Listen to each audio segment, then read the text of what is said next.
fasten your seatbelts and hold on tight. We're about to take you on a heart-pumping adventure through some of the most awesome scenes ever captured on film.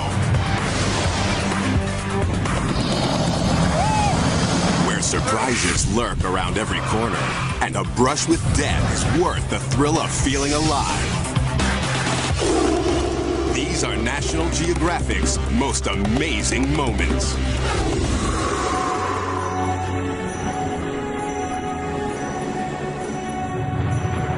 You're in for a wild ride.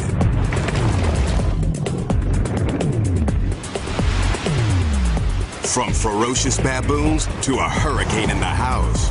From a mile-high freefall to the jaws of a mighty shark. These incredible scenes will compete for the title of Most Amazing Moment. Coming at you in 5 spine-tingling categories. Unexpected killers. Deadly animal encounters. Don't let go of that head! I'm afraid of that head! Amazing discoveries. Nature's fury. And adventures in the danger zone. All I could think was, I have no business dying here. Experience for yourself our most daring and incredible journeys as we count down our top stories of heart-stopping excitement. In the natural world, predators rule. And prey run for their lives. At the top of the food chain, the big boys have some killer moves. Long-range vision.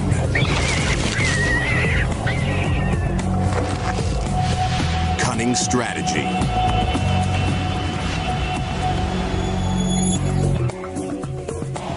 Astounding agility.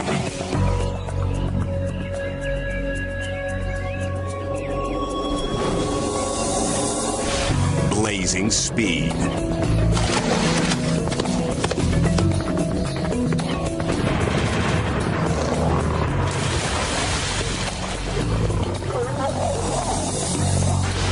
And deadly precision.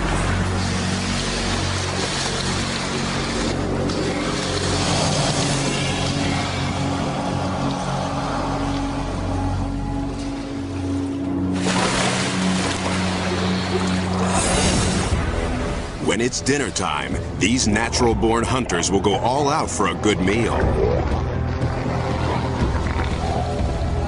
This polar bear takes on walruses 2 times his weight to get to a treat. A helpless walrus pup.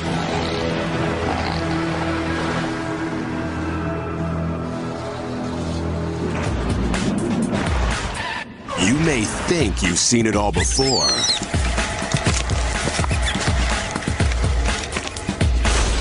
Now forget everything you know about the animal kingdom.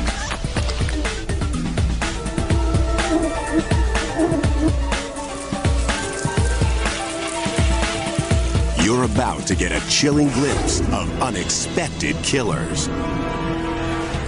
These scenes are bizarre. Ferocious baboons, fearsome frogs, and hippos in a frenzy. These are jaw-dropping, startling, and just plain amazing moments. This sea eagle likes an unusual takeout treat. Poisonous snake, fresh from the sea. The bird will have to hold on tight not to lose her lunch and her life. A seal's sunny day at the beach goes haywire when a killer whale springs from the sea to attack.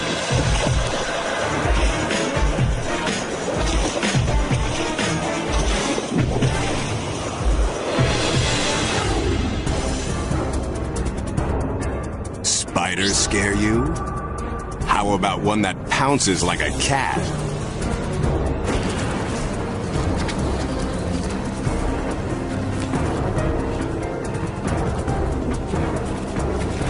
Try running from this hungry lady.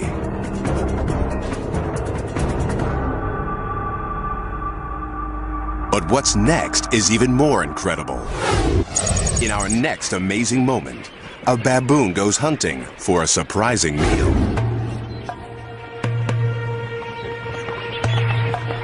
A vast flock of migrating birds has gathered at this lake. Baboons don't usually eat flamingos, but this one finds the huge crowd irresistible.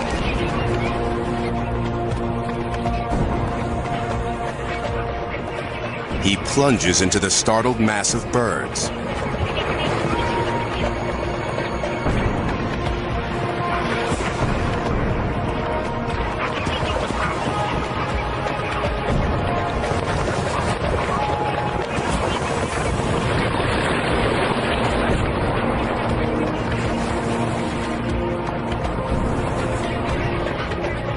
The flamingos flee for their lives, but the baboon's too fast and strong.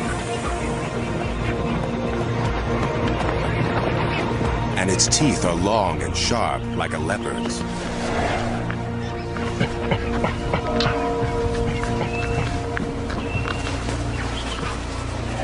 The baboon nails its prey with one bite. The peaceful lake has become a killing ground. A new food's now on the menu. You won't be skinny dipping anytime soon after you check out our next unexpected killer. In this amazing moment, witness the incredible appetite of a voracious horde.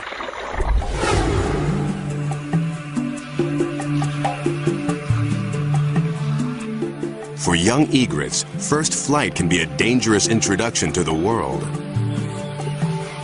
A fall from the nest is not unusual. But here, something lurks below the surface. And it's pulling the bird under.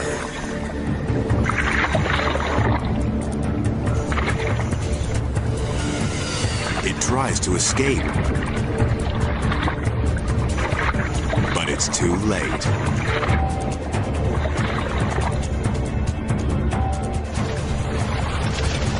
A gang of piranhas is eating the bird alive.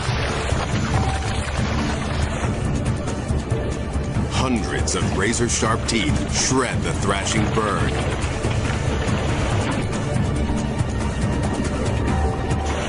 The egret's desperate kicks only fuel their feeding frenzy.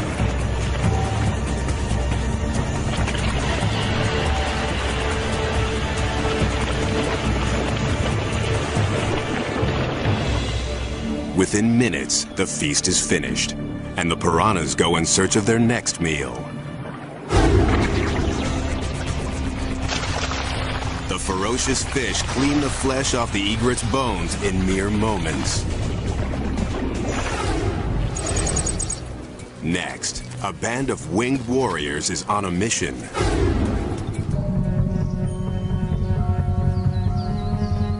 "30 hornets are converging on a hive of European honeybees, a species not native to Japan.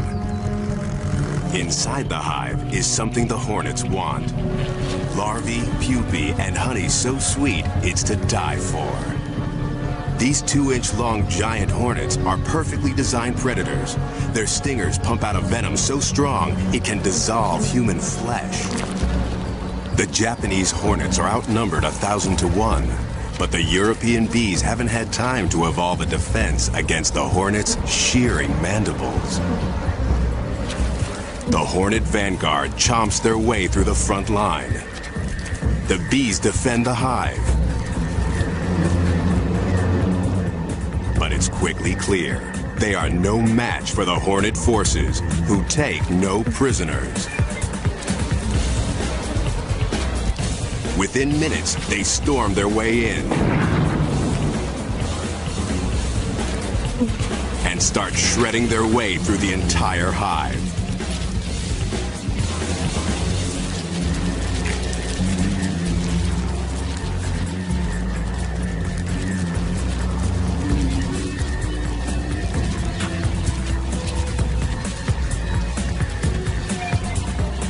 Finally, the spoils of war.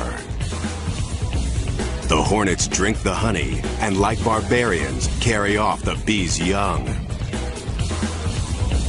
In the raiders' wake lies a battlefield strewn with the dead and dying.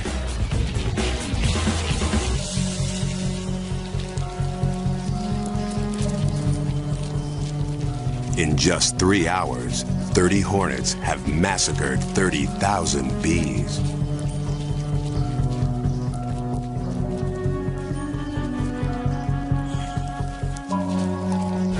Think you have nothing to fear? Every year, dozens of people die from a severe reaction to this hornet sting.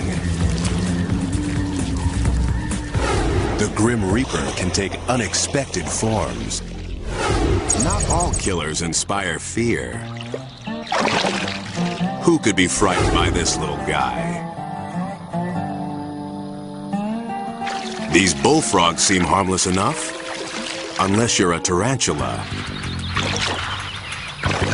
or a mouse, or a bird.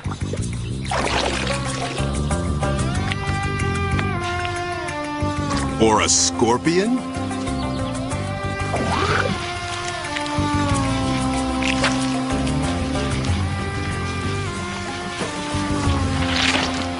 They'll eat anything they can fit in their mouths.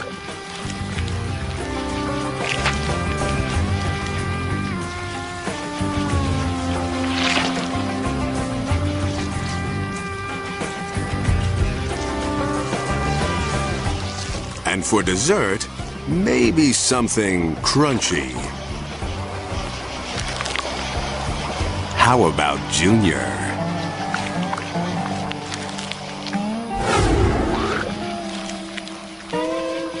But even the bullfrog can be foiled.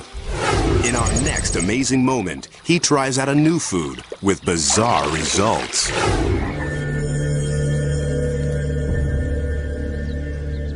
This innocent-looking newt enters the frog's field of attack.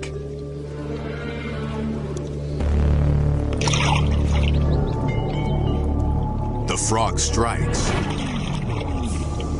and swallows. The newt looks like a goner, but the battle's not over. The newt's skin contains a deadly poison. Within minutes, the frog is dead.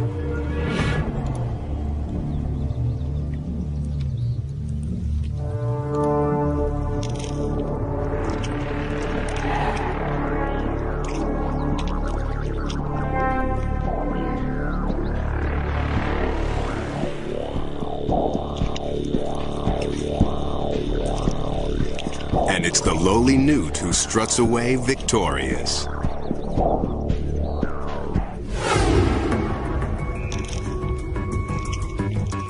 Facing death, the newt secretes bacteria-laden poison to paralyze and kill his would-be predator. Our most amazing story reveals even more unexpected behavior. This is a familiar hippo scene, an herbivore at rest. Although these animals look gentle, they can be aggressive, especially when dominance in the herd is at stake. This mother and her new calf have practiced approaching the herd for weeks. The calf's future depends on a good introduction. But a young male isn't in a welcoming mood. The new baby is not his offspring. What happens next has only been witnessed a handful of times. The male challenges the mother. She dashes for safety with her calf at her heels.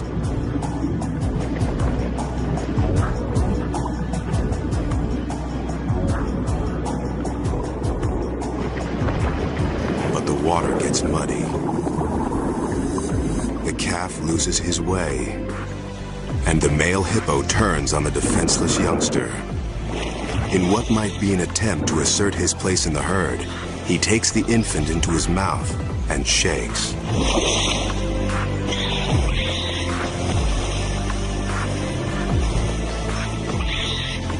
The baby struggles. He doesn't stand a chance.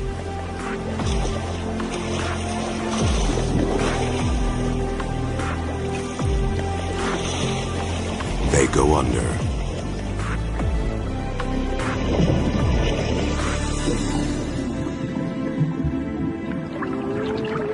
mother tries to revive him, but he's gone.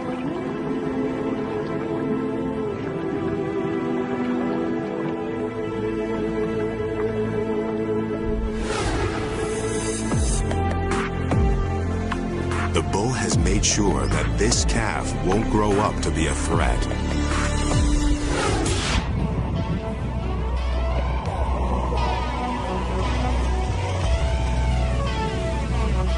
Mother Nature has nasty mood swings.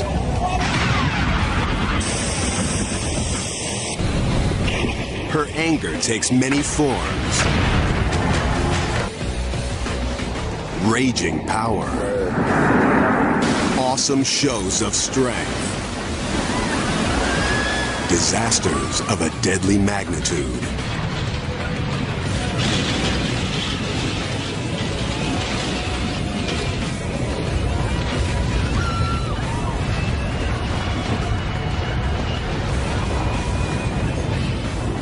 We're no match for Mother Nature. So when we face off, the drama is intense. You'll want to run for cover when you see what's coming up next. We'll take you directly into the path of Earth's most violent forces. A hurricane in the house, an avalanche at the top of the world, a duel with a monster tornado, and fire-breathing mountains that will demolish entire towns. What you're about to see will blow you away. Hurricanes pack a deadly punch with violent winds, torrential rains, and devastating floods. In our first story, a Florida family fights for their lives in the eye of the storm. August 22nd, 1992. A hurricane named Andrew is picking up steam in the Atlantic. But meteorologist Stan Goldenberg has other things on his mind. On the 23rd, his wife Barbara is in labor. Early stages of labor. As they await the birth of their fourth child, Andrew hurtles towards their home. But outside, Stan sees no sign yet of its fury. Waiting for the hurricane. Beautiful skies. Calm. You never know what was going to happen here in the next 12 to 14 hours or so. By early evening, daughter Pearl is born. Makes you feel like a daddy, right? There you go. But the celebration is short-lived. Barbara and Pearl will stay in the hospital while Stan races home to ride out the storm with the rest of his family. All around southern Florida, residents brace for Andrew's onslaught. We have the family here. That night, Stan shoots this video of his 3 boys, his sister-in-law, and her family. Joseph, Aaron, Reuben. They know it'll be a rough night. They have no idea that they're going to come face to face with a monster. After midnight, Miami gets a taste of things to come. But this is nothing. At 4:30 a.m., Andrew slams into the coast, full force.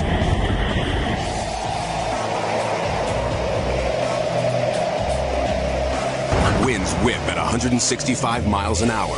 It's a Category 5 hurricane, the most intense there is. In this bad boy's path, nothing and no one are safe. Looks like our TVs are out. Maybe the power is out now for the duration.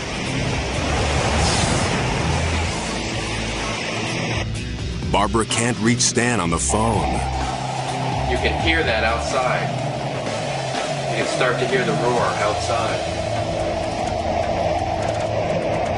Andrew rips the plywood from their windows and starts peeling back the roof. Determined to keep his family calm, Stan puts on a brave face.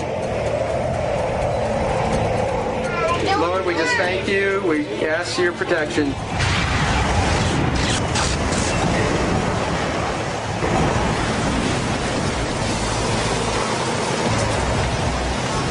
As the hurricane kicks it up another notch, it's hard to believe the Goldenbergs can survive.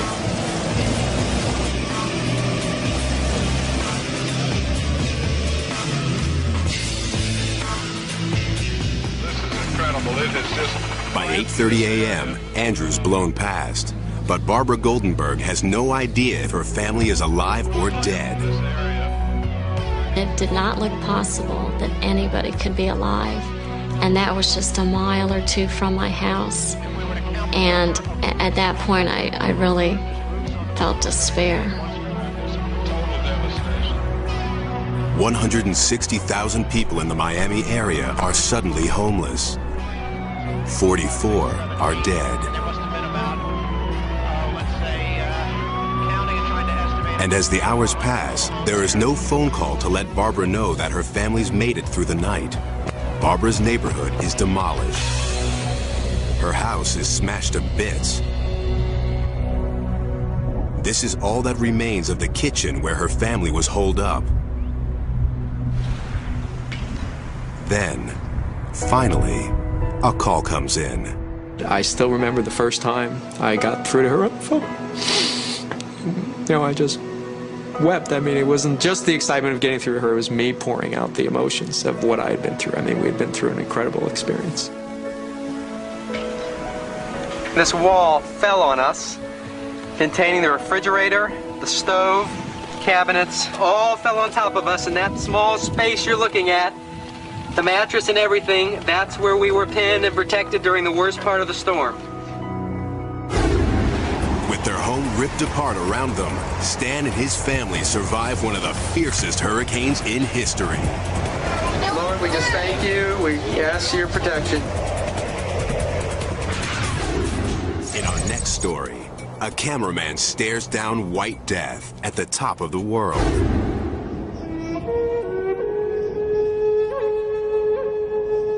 Annapurna may only be the 10th highest peak on Earth, but it's 4 times deadlier than Everest. It kills 1 out of every 5 climbers who tries to conquer it. Its most lethal weapon? The avalanche. Get caught in one of these babies and you'll be smacked down and sucked under at the same time. If you don't die instantly, you could be suffocated to death under feet of snow. Still, fearless climbers return to Annapurna year after year. October 1997. Brothers Jose and Jesus Novas of Spain are out to conquer the mountain.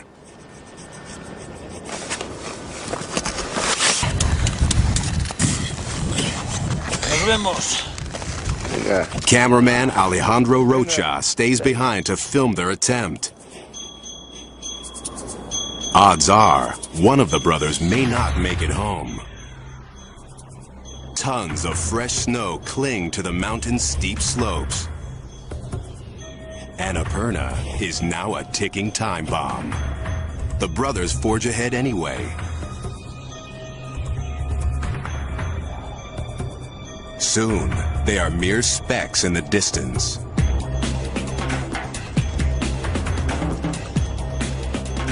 Then, as Alejandro films, his worst fears come true.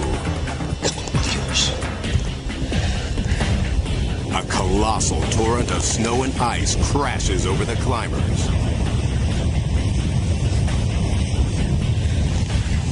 Avalanches can reach speeds of 80 miles per hour. This one is thundering straight towards Alejandro.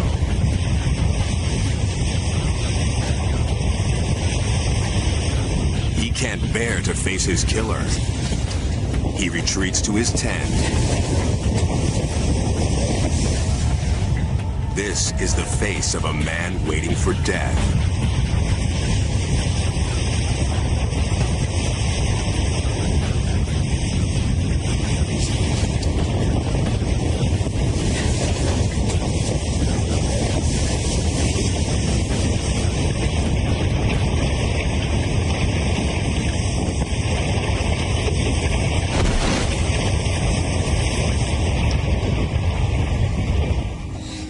Miraculously, the massive avalanche grinds to a halt just a few yards from Alejandro's tent.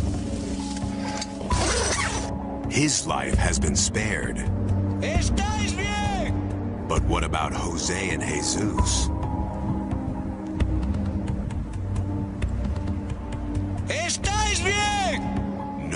responds. They could be anywhere under the snow, crushed by the avalanche, or buried alive. Alejandro searches with his camera for any signs of life. Suddenly, he spots something on the side of the mountain. He can't believe his eyes. An overhanging ledge has protected Jose and Jesus as the avalanche steamrolled over them.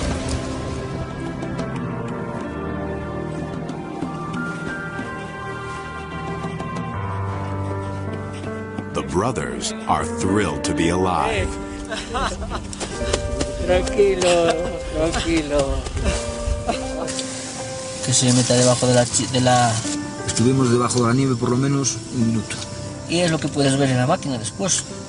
¡Pedazo de luz! ¡Que nos pilló!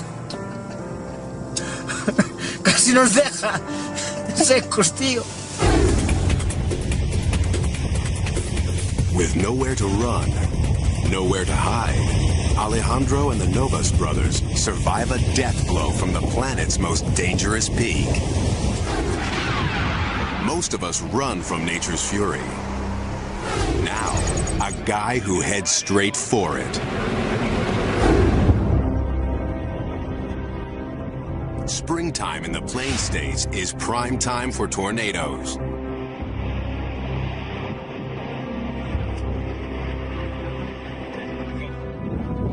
With winds raging up to 300 miles an hour, tornadoes kill more than 80 Americans a year and can flatten a town in seconds.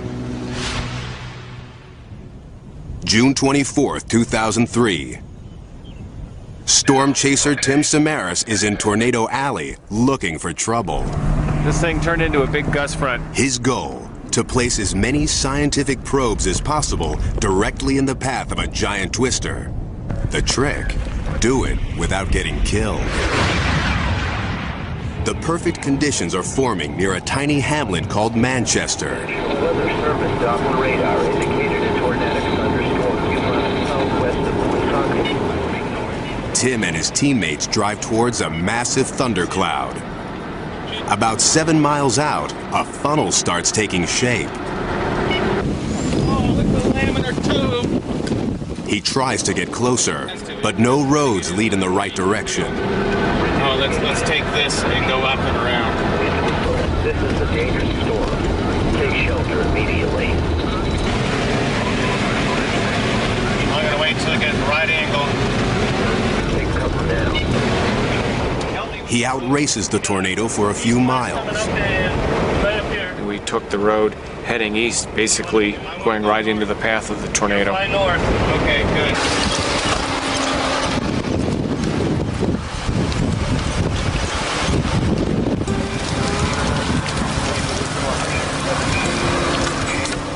One probe down, 5 to go. Oh, we gotta get a hit!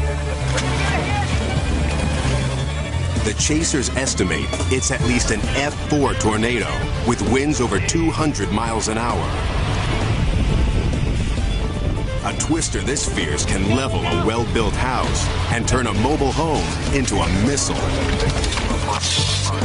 That was good, this, I think.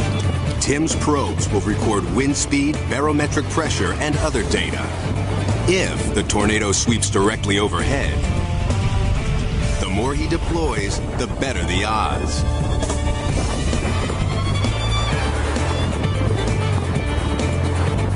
Person, get. Whoa! Can you drive, please? But playing chicken with a twister is a dangerous game.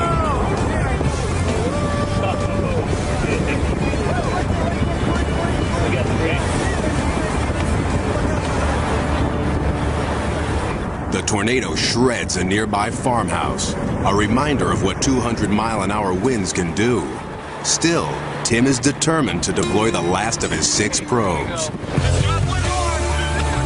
We need to drop one in. We don't have time. All right? We don't have time. We don't have time.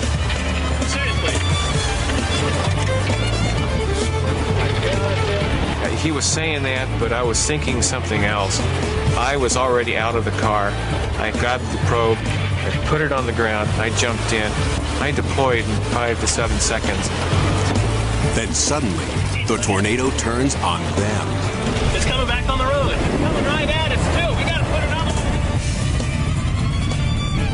on. Twisters can accelerate at speeds of 70 miles an hour. This one is only 100 yards away and bearing down fast. Listen to it. If it catches up, it'll fling their van through the air, then crush it like a tin can. The driver puts the pedal to the metal, but the tornado seems to be gaining. The Twister chases the van down the road. Then, at the very last second, veers away and loses steam. They escape unharmed. Not everyone is so lucky.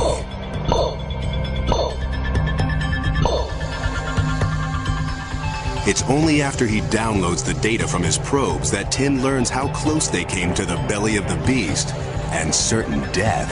This is the one at the corner of the house. This is absolutely amazing. From the time I turned it on to maximum pressure, 82 seconds. Oh my gosh. 82 seconds. This is all you have. That's all we have. 82 seconds from the tornado's center, but mere moments from its outer clutches. Any delay, and the tornado could have sucked the men into its deadly vortex. Tim came within yards of the most violent winds on the planet and his own mortality. It's certainly the closest I've ever been to a tornado, and I don't ever want to be that close again.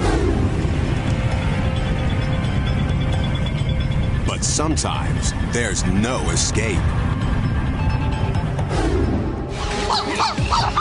Wild animals fascinate and amaze us. But get too close, and you could pay with your life.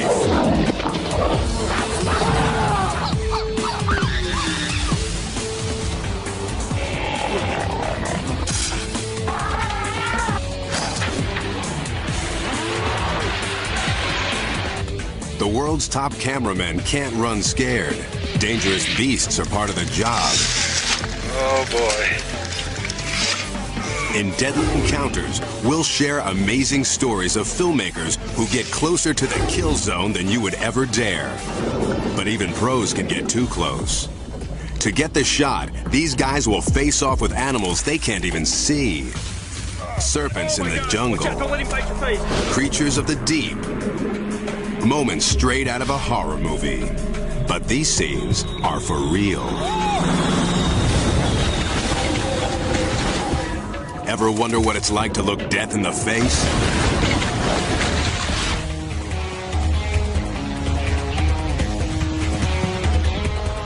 Nature's carnage doesn't faze wildlife filmmakers.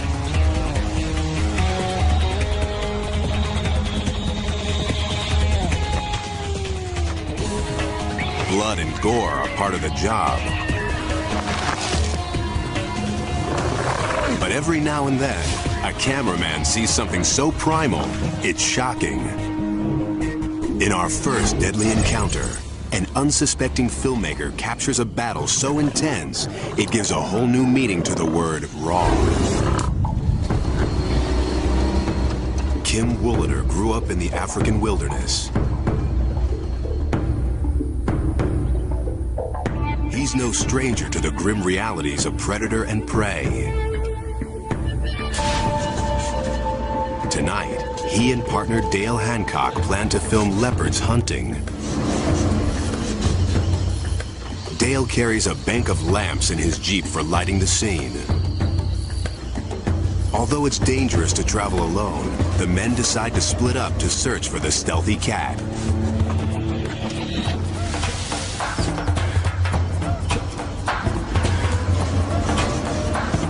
If you're not prepared to put up with what nature throws at you, you probably shouldn't be out here. Wooliter thinks he may have found what he's looking for. But leopards aren't the only predators out hunting tonight. And these aren't leopards. Sounds of killing and carnage surround him. There's an epic battle going on in the darkness, but without lights, Woolader can only listen to the attack. Move it up here. I need those lights in a hurry before they pull this thing down. Yeah, okay, I'm coming. Although most of us would freeze in horror, this seasoned pro is determined to capture the scene on film. He needs Dale's help fast. The battle's getting fiercer. Woolader hopes the hunters don't turn on him. Finally, Dale arrives.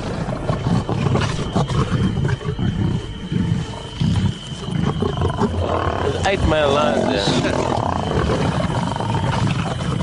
Only yards from Woolader's Jeep, an incredible struggle. 8 lions attack an enormous buffalo, but the animal refuses to die.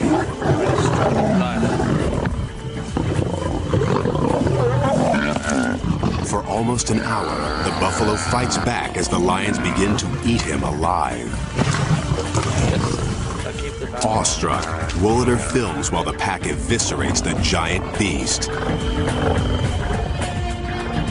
They go for the jugular.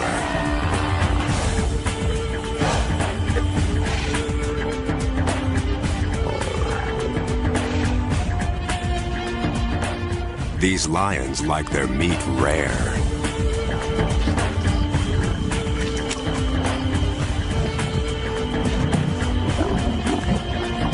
This is pure primal appetite, and Woolader's caught it all on film. This is what it's all about. Hanging in for moments like this. That's one scary looking lion.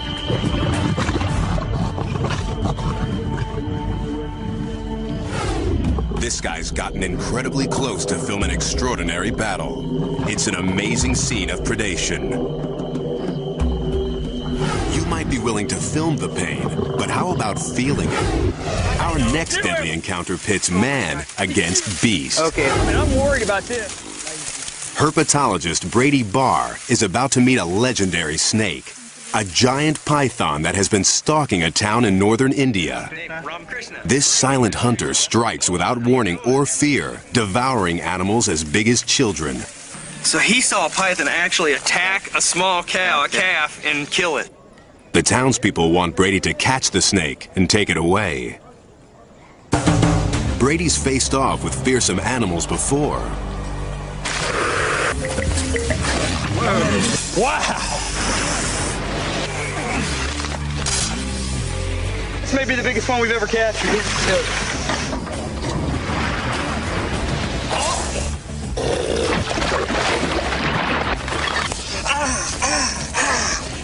But he usually manages to keep the upper hand. God, I guess he's a little freaked out about being part. Today, he may meet his match. If Brady can find the snake, he'll need to wrestle it into submission before it snares him with its coils. Where could the python be hiding? Being ambushed by a constrictor can be a deadly business. The snake would bite Brady with 4 rows of backward-facing fangs, while its thick, muscular body would squeeze him, stopping the blood flow to the heart in just minutes. Brady's brave, but not stupid. He brings colleague Jerry Martin with him for backup. I've got a huge python. It's the big one. It's the big one. Everybody, wait. Don't come running up. Don't come running up. Okay. It's gigantic. Can you reach it? It's gigantic. It's bigger. No. It's as big as my leg. I'm going to need your help. Stop. I'm trying, guys. I'm trying. Okay. Wait, he's tongue flicking. He sees it. The python sees Brady. The tongue flicks are its way of sizing him up. It can sense if Brady will make a good meal. Don't anybody go any closer. Brady's never tackled a snake this big before. It's as long as a pickup truck and can swallow prey 4 times its width. Brady tells Jerry to grab the head while he goes for the massive tail. I got a bad feeling about this. Okay, you can be sure that either I'll get the head or the head will get me. 2, 3. Go.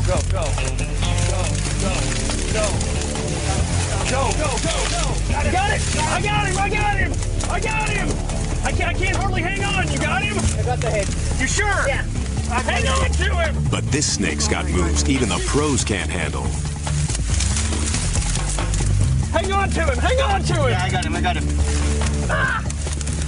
It goes after Jerry first. Oh my gosh! Watch out! Don't let him bite your face! Don't let him bite your face!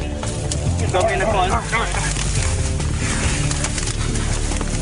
Then it tries for Brady. Don't let go of that head! I'm afraid of that head! Okay. All right, man, he's around my neck.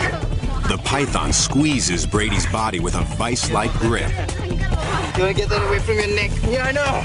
His lungs gasp for air. The crew's stunned. They didn't expect Brady's encounter with the snake to go like this. The python shifts its grip. In an amazing moment, Brady pushes back and regains control. Man, this is the biggest snake I have ever seen. I know. Oh, I found him, baby! You laugh now.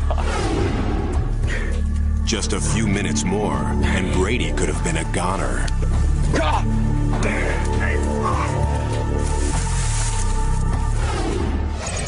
Valerie Taylor tests a shark's biting power, using herself as bait.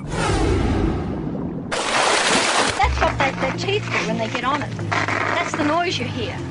And you really think it's getting into you. Look at that terrible noise. But it doesn't. Filmmaker Valerie Taylor is about to offer herself up as a meal to a band of hungry blue sharks off the coast of California. Why? She's trying out this chain metal suit. It will weigh her down in the water, but if it works, it will protect her from a shark's powerful bite. With several rows of razor-sharp teeth and jaws that close like a steel trap, the blue shark is one of the few species known to attack humans.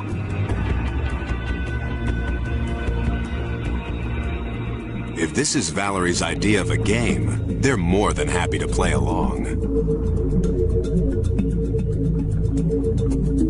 Valerie lures her subject with bloody chum. A frisky blue shark lunges at the easy meal. At first, the experiment appears to work. The suit is protecting her skin. But Valerie's overlooked something. Even if this one can't chew her to death, that doesn't mean he'll stop trying.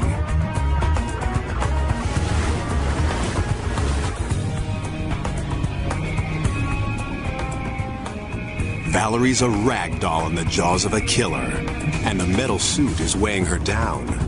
Oh, screaming. All I wanted was someone to punch him off, make him let go. The shark strikes and rips off her metal glove. Then he turns back for more. Valerie makes a dash for the water's surface. But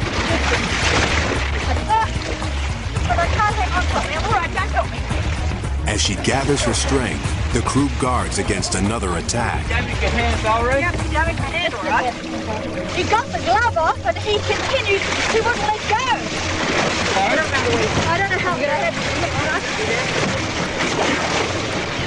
The thing that happened was, he got the glove off somehow. He just ripped it off, and this naked hand was in his mouth. So I put that hand in, so that he couldn't crunch down on it. I did it just like that, but you can see why he got the thumb. It was sticking up. Oh, boy. Well, the only way you learn these things, isn't it? Is by trial and error. Yeah. That was an error. An error she won't quickly forget.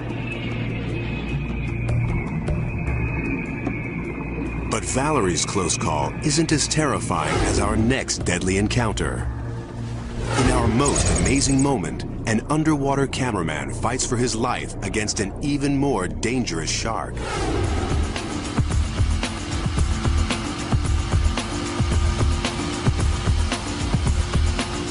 In the waters of Mexico, a National Geographic team of scientists tries out an innovative device. To get a closer look at the lives of sharks, these scientists hope to attach a remote camera called Critter Cam to the shark's body. It's a great idea. Once Critter Cam is on the shark, he'll be his own cameraman, taking footage of his life. But to get Critter Cam on the shark, the scientists will have to wrestle a beast with killer instincts. For cameraman and shark specialist Nick Kaloyanis, it will be an unforgettable event. By chance, the scientists haven't caught just any shark, but a bull shark, one of the most notorious hunters in the sea. Hundreds of pounds of lean muscle and rows of serrated teeth make this beast a dangerous creature to aggravate. The team's strategy? 1. Attach the camera. 2. Move to safety. 3. Let the shark free. But the shark has other plans.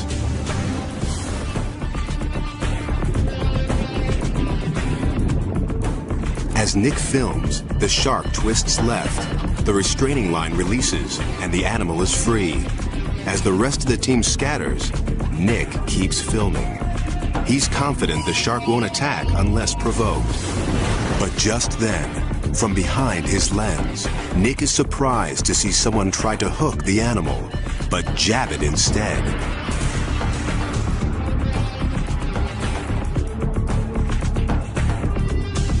Before he can move, the bull shark turns and comes straight for him.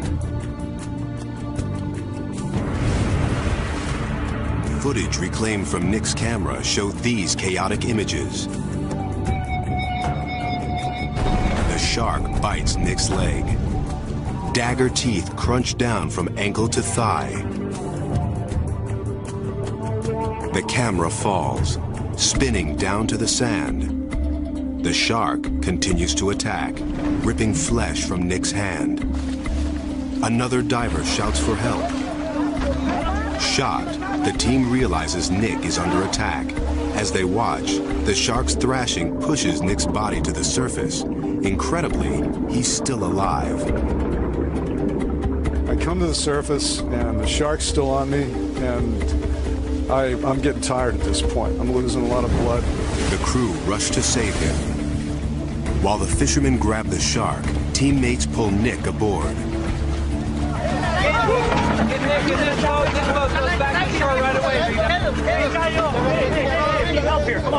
They didn't expect this. Help here, come on. Keep pressure on these points now. Hold here. Salvaged film shows them quickly improvise. They use a wood plank as a stretcher. I could see that I had some major problems. And I could see right down to the bone. My leg, hand, everything was split open. Ligaments were torn up. And I just felt like I'm going to need some really good medical attention. Nick's rushed to a hospital. After 7 operations and months of physical therapy, he makes a full recovery.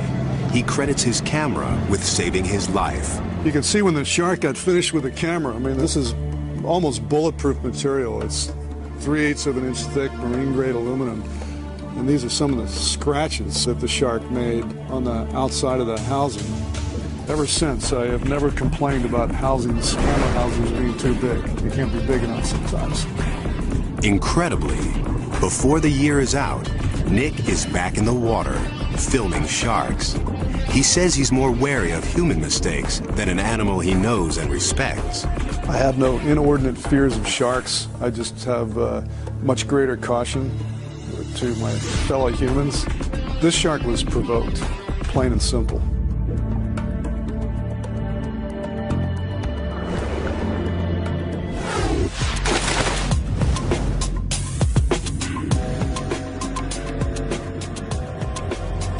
The hunt is on, and you're coming along for the ride.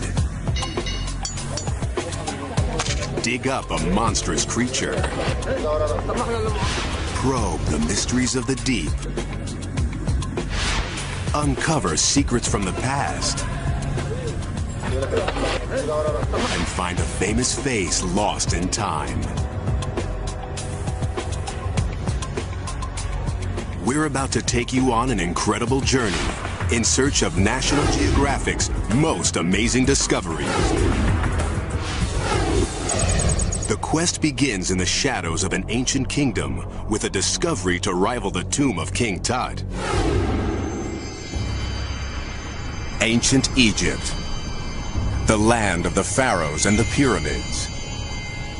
Thousands of years ago, this kingdom was the center of civilization, but it eventually fell to ruin its secrets lost. But now, near the pyramids of Giza, a team of Czech archaeologists is about to make an incredible discovery. A sealed tomb almost 100 feet underground. This burial vault is an irresistible temptation, but some say opening the grave could trigger the mummy's curse. Dr. Zahi Hawass is Egypt's director of the pyramids. Superstition doesn't stop him. We are here to open the sarcophagus. Maybe you'll find a mummy, maybe you'll find more than a mummy.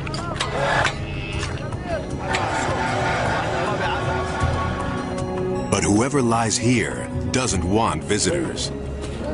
As sand is cleared from the shaft, the dry clay walls crumble. They could collapse at any moment.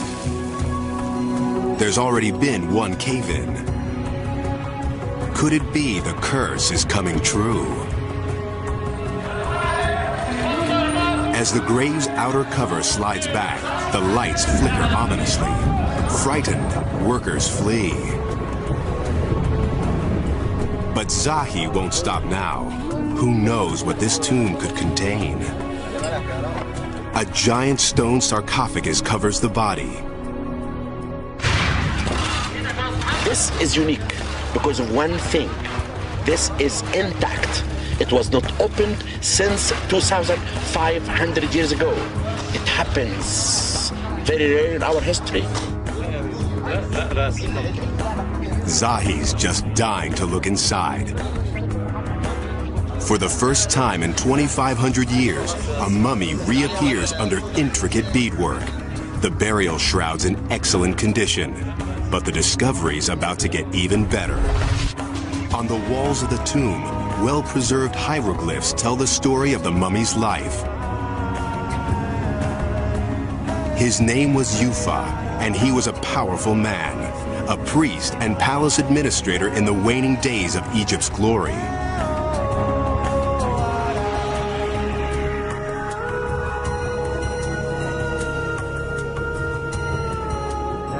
His life story reveals priceless secrets from the past. This mummy's stories describe a little-known chapter of Egypt's history. The desert sands hold many secrets. Some stretch back before the dawn of man. Up next, we're on the hunt for an ancient killer, a giant reptile that stalked the Earth 110 million years ago. Dinosaur hunting can be a dangerous business. Few know it better, or are better at it, than paleontologist Paul Serino. Hold on to your seats. By age 43, Paul's already discovered 4 new kinds of dinosaurs. No mission is too tough for this guy. He ventures farther into the danger zone than most scientists dare to go. 3 of those months are going to be spent in 100-degree weather, in dust storms and windstorms, and digging until your nails are worn off. Paul heads straight into a dicey area of the Sahara, where bandits are a serious threat. We have items that people want, items that they have killed people for. It's a personal risk going out there. There's no question about it. The vastness of the Sahara adds to the danger. In this endless sea of burning sand, it's easy to lose your bearings and your life. About a third of the way, there really is no pathway. It's to each his own. The desert erases anybody else's tracks. Without roads, Paul uses satellite mapping and gut instinct to find promising sites. The work ahead will make the risky drive seem easy. Paul's team will work 14-hour days in scorching heat.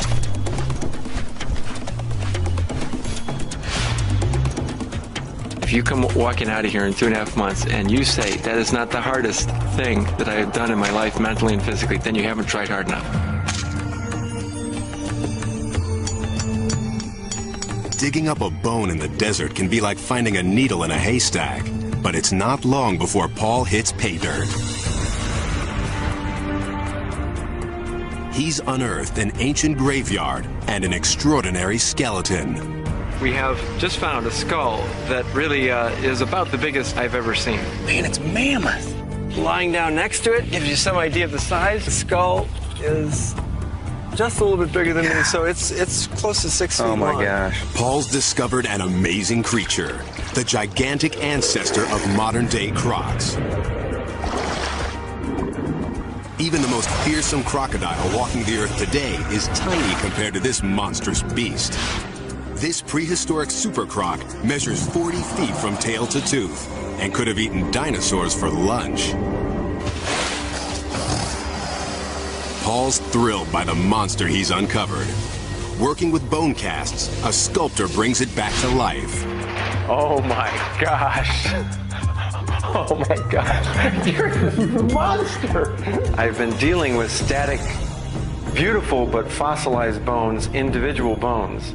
To see it together is just amazing. Paul Sereno digs up Super Croc and shows us the jaws that sent dinosaurs running for their lives. In April 1912, the world's most famous ship, the Titanic, struck an iceberg and sank in the North Atlantic. More than 1,500 people died. It's hard to imagine a time when this icon was thought to be lost forever. But without coordinates to pinpoint the grave, finding the ship was long considered mission impossible. In 1985, a man named Bob Ballard is up for the challenge. He and a team of French scientists believe they can use a new sonar mapping system to finally find the lost Titanic. But the odds are against them. The search area is over 400 square miles and more than 2 miles deep. Ballard can't even be sure the sonar is working in these murky depths. After 3 stormy weeks at sea, the Titanic eludes them. With time running out, Ballard changes his tactics. He sends an unmanned video search vehicle to the bottom of the sea. The cameras transmit footage back to Ballard's ship. 14 days pass with no sign. Then late one night, the search monitors come alive. There's something on the ocean floor, 2.5 miles down. 73 years after the Titanic set sail, the ship reappears. Bingo! Yeah! This sucker exists! Ballard is king of the world. The wreckage seems frozen in time. A haunting record of hundreds of lives cut short.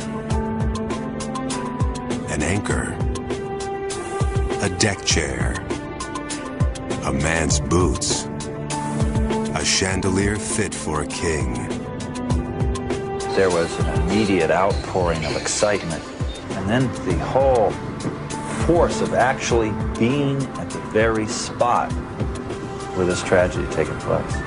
Seeing the ship, it was everyone just crashed. Emotionally, everyone just went down a big trough. And we had a simple, quiet service on the fantail.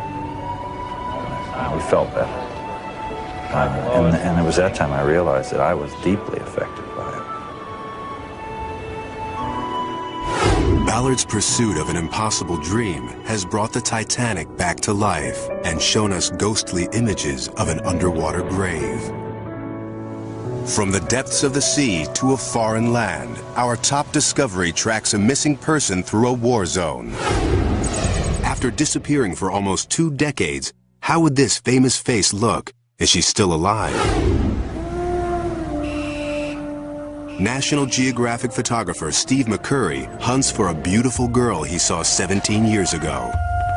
He snapped this famous photo of her, but didn't get her name. She was young and scared, a refugee from the war in Afghanistan. He called her the Afghan girl. She has become really the icon of the Afghan struggle. Her plight and her situations really come to symbolize what's happened here over the last 2 decades. In 2001, the war in Afghanistan has the world's attention. McCurry returns to the refugee camps, determined to find the face from long ago. For weeks, he roams the streets, scouring shops, markets, and schools. The photograph is his only clue. Here's my wife. Yeah? You're sure? His search proves harder than he thought. In this conservative Muslim society, grown women must wear veils. If still alive, the girl would now be about 30, her stunning face hidden from view. We're going to look and see if we can find the records, see if we can find her whereabouts. Luke says for the last 3 for this girl. After weeks of looking, McCurry's run out of hope and time. We have a lot of leads still coming in, but I'm going to have to leave today. Been through the camp exhaustively, looking and talking to as many people as possible. We've given it really our best shot. But shortly after McCurry leaves, an Afghan refugee approaches the TV crew. He says he knows the girl from the photo. But the woman now lives hours away near Tora Bora, across a border that swallows lives. The man agrees to bring her to a nearby home. 3 days later, she arrives. But there's a hitch. Local custom dictates only a woman may enter inside. Do that, and then we'll eagerly await. Associate producer Carrie Regan goes forward, alone. I remember walking to this back room, and there were women sitting around the floor, and they gestured to this figure in the back corner, and she looked up, and I saw these gleaming bright eyes.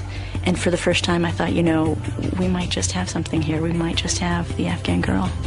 There's one way to know for sure. A new technology called iris mapping. Carrie snaps a photo, which is rushed to a lab in the States. There, experts compare the eyes of the woman with those of the girl. The colored part of the eye is called the iris. The computer maps its subtle pattern. It's as distinctive as a fingerprint. And these two sets match. The Afghan girl now has a name, Sharbat Gula. For years, she's lived in poverty in Afghanistan's countryside, oblivious to her fame around the world. McCurry races back, hoping to photograph Sharbat once again. But one obstacle still remains. Sharbat's a conservative Muslim, now married with 3 children. Will she be willing to drop her veil? It's hard for Sharbat to understand that she's an icon to the outside world. McCurry talks with her and her husband, explaining that this will bring attention to the plight of the Afghan people. Reluctantly, she agrees to the request. As he sets up the shot, Sharbat drops her veil.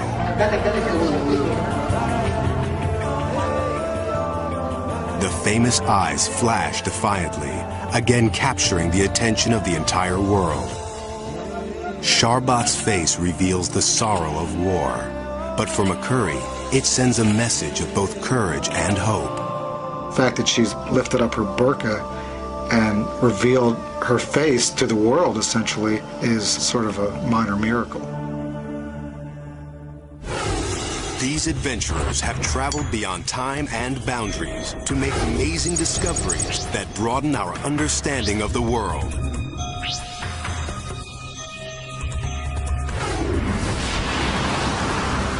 Danger comes in many forms. Daring adventure, deadly professions, heroic assignments.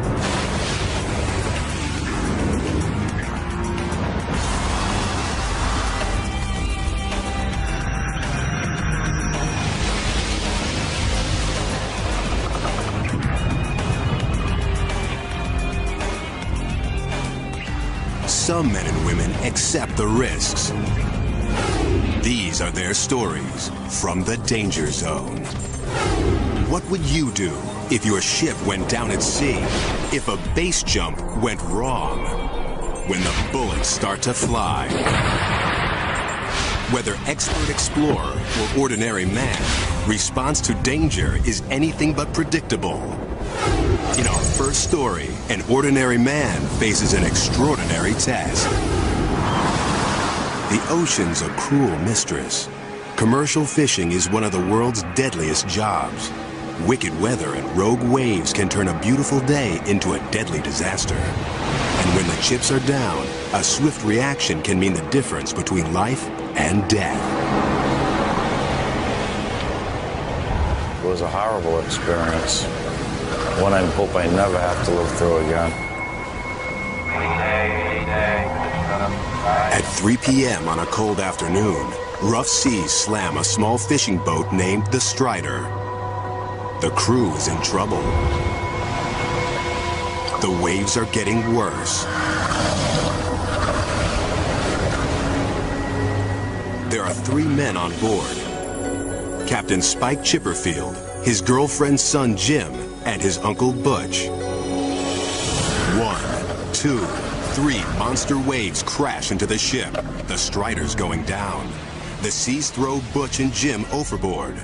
But Spike's trapped in the engine room. It was so dark I couldn't see, and I was disorientated, and I banged my head and hurt my knee and my arm. I said to myself, if I stay here, I'm going to die, or I'm going to die trying to get out of here. And I saw a little corner of light about 15 feet below me, so I dove for it. That light is the door to the outside. Spike fights his way to the surface. He and Jimmy cling to the barnacle-riddled boat, trying to open a life raft. The barnacles were like razors, and they were just washing us back and forth like a cheese grater. I almost lost Jimmy in the sea, and I grabbed Jimmy's hand, and then Jimmy scurried back up. The raft pops open. Spike and Jimmy get on board. And when we turned for my uncle, he was about 15 or 20 feet away, but he was already face down in the water dead, you know. So horrific, so devastating. Spike's lost one loved one. He'll have to fight not to lose young Jimmy. He's only 15 years old. These cold seas will cause hypothermia, and Spike's blood could draw sharks. Hundreds of fishermen are lost at sea each year, but Spike won't give up. Just then, a helicopter appears. The Coast Guards heard their Mayday call. A camera on the craft captures an incredible shot of a man and a boy struggling to beat the odds. But the danger's not over. The helicopter's rotors generate hurricane-force winds. They could actually blow you right off that raft. If the pilots aren't careful, the sea will become an angry whirlpool, tipping the raft and drowning the men. The helicopter backs away and drops a rescue swimmer in the angry seas. They're streaked with boat fuel and blood. His life is just as much danger as mine when he's in that water. I mean, anything could happen. Spike puts Jimmy's life ahead of his own. Although he's badly injured, he tells the swimmer to take the boy first.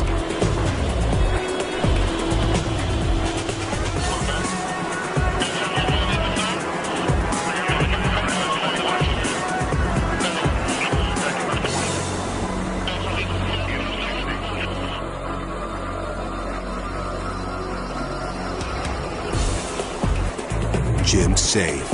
At last, Spike can let the rescuers help him.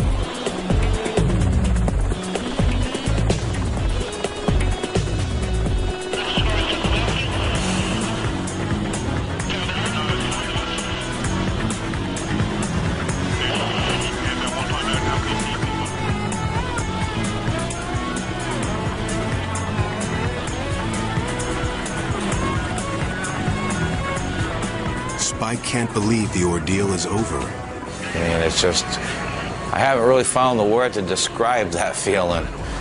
It's a gut-wrenching, heart-stopping, mind-boggling experience that it just sends you like through a spin cycle. Despite terrible trauma, Spike's managed to beat death, saving his own life and Jimmy's. You know, the youngest is always the one you worry about, and I wasn't going to go home without Jimmy. And that's what family's about, and that's what it's about when you love someone. The mortal danger faced by fishermen is well known by adventurer Sebastian Younger, author of The Perfect Storm. Now, after writing about the risks taken by others, Sebastian's decided to tackle a story to test himself. Fall 2000. A civil war rages in northern Afghanistan. Guerrilla fighters battle for freedom against the oppressive Taliban regime. No, because it'll soak up the blood. This war is fought in a remote and unforgiving land. Okay. Not even foreign reporters are safe. Right straight through, huh? Journalists willing to risk their lives must sneak onto the battlefield. To cross rebel lines undetected, Sebastian Younger flies in the dead of night. Sebastian's determined to report on the men trying to topple the Taliban, but that's only part of his mission. He's seeking out danger as a personal test. I wanted to know how I was going to do. Okay, once I come out of this, I really can call myself a journalist. To succeed, Sebastian must do more than write about the victims of a vicious war. He must go to where these men were wounded and document the horror of the front lines.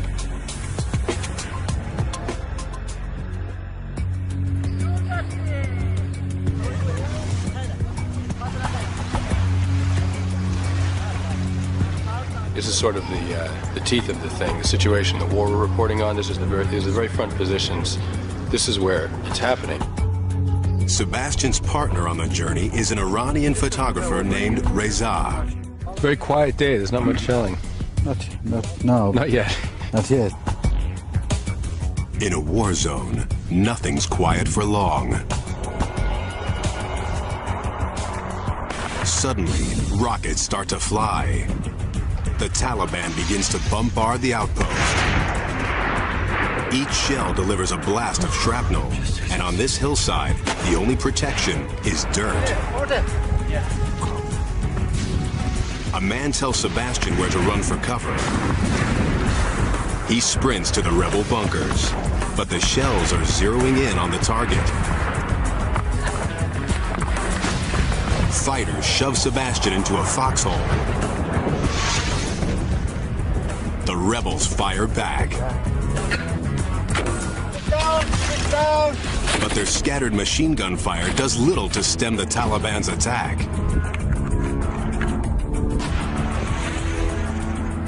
The shells keep coming. Sebastian hits the dirt. I suddenly realized in that moment that I'd never been scared before. I'd never really been scared before. This was fear, and it was just blindingly terrifying. This rocket misses. Went over us. Went past us on the other side. But another one can't be far off.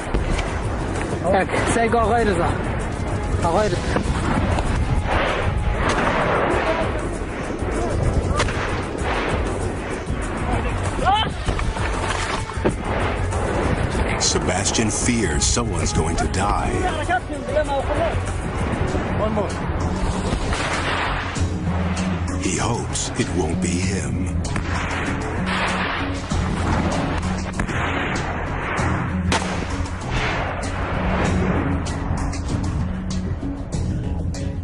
I realized, sort of cowering in this trench, the idea of testing yourself is an idea that you have when you're back home. That's an idea you have in your own living room. All I could think on that hilltop was, I have no business dying here. Sebastian's not the only one worried for his safety. These rebel fighters don't need a dead American on their hands. A commander orders him off the hill. What he said? He said, get off the hill.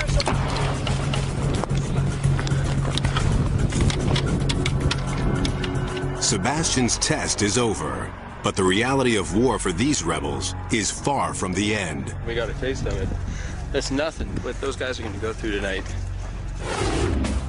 Brace yourself for an unbelievable thrill as our most amazing moment takes you over the edge. Base jumping. An adrenaline-pumping plunge into the space between life and death. Where death has the distinct advantage.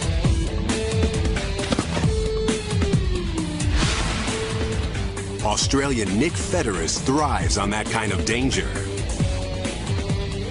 You stand on the edge, you jump off, and in a split second you are instantly transported to really what is one of the most extreme environments on Earth, and there is no turning back. But after 10 years of high-flying thrills, he's got his eye on a new challenge. The world's highest base jump. In July 1992, he and partner Glenn Singleman are with the camera crew at the foot of the Himalayan mountains.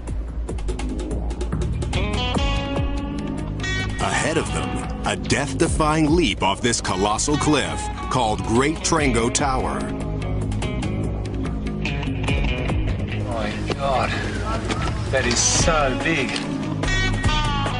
Trango Tower looms almost 4 miles above sea level. Its sheer granite face alone is 6,000 feet, almost 5 times the height of the Empire State Building. It will take weeks to climb up, mere seconds to plummet down. Along the way, Trango tests Nick's limits as a mountain climber. After more than 20 days of climbing, they finally reach the summit. But the biggest challenge still lies ahead. They rappel down in search of a launch site. Tons of this snow and ice could break off at any minute and crush them. They know they're on borrowed time. They find a ledge and clear it of snow and rocks, making sure it's a clear shot to the glacier below. Without chutes, it's just 10 seconds to impact. Well, we could do that. I'd call that a big warm base jump. Nick and Glenn strap on their gear and come face to face with the edge of the world. Nick has 15 pounds of camera equipment built into his helmet. Cameras strapped to his chest and leg will also capture their attempt at the world's highest base jump.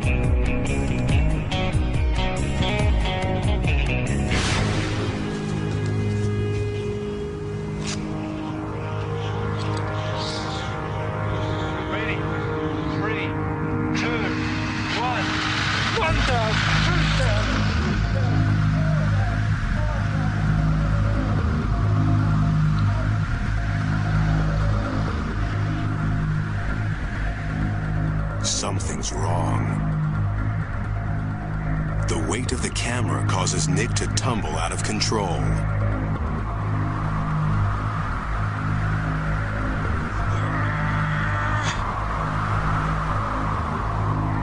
His body needs to be flat and level. Otherwise, even if he deploys his chute, it won't inflate. He is 4 seconds from impact, traveling at 180 miles an hour. It's his last chance.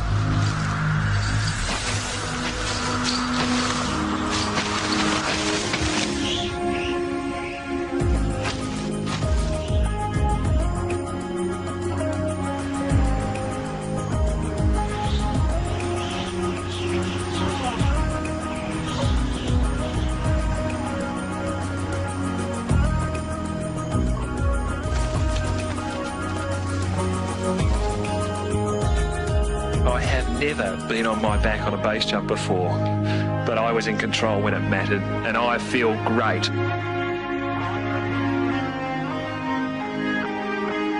All I could think is that life is sweet, so sweet.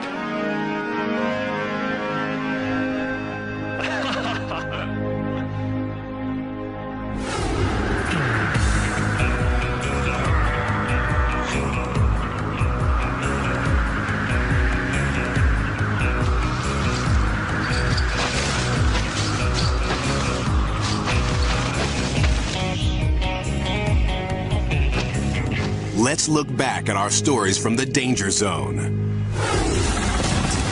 These brushes with death remind us of the thrill of being alive.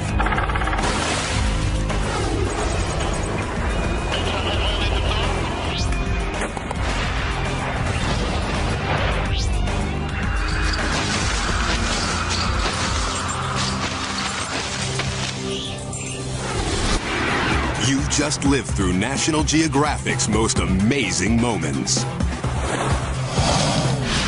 Unexpected killers on the prowl.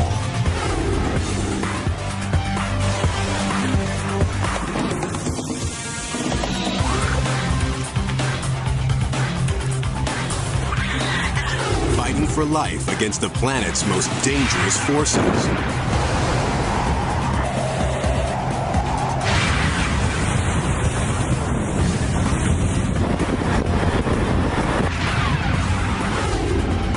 Deadly encounters with ferocious beasts.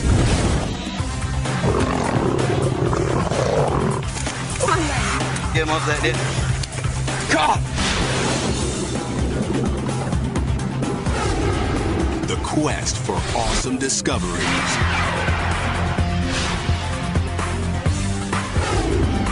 Pushing human limits in the danger zone.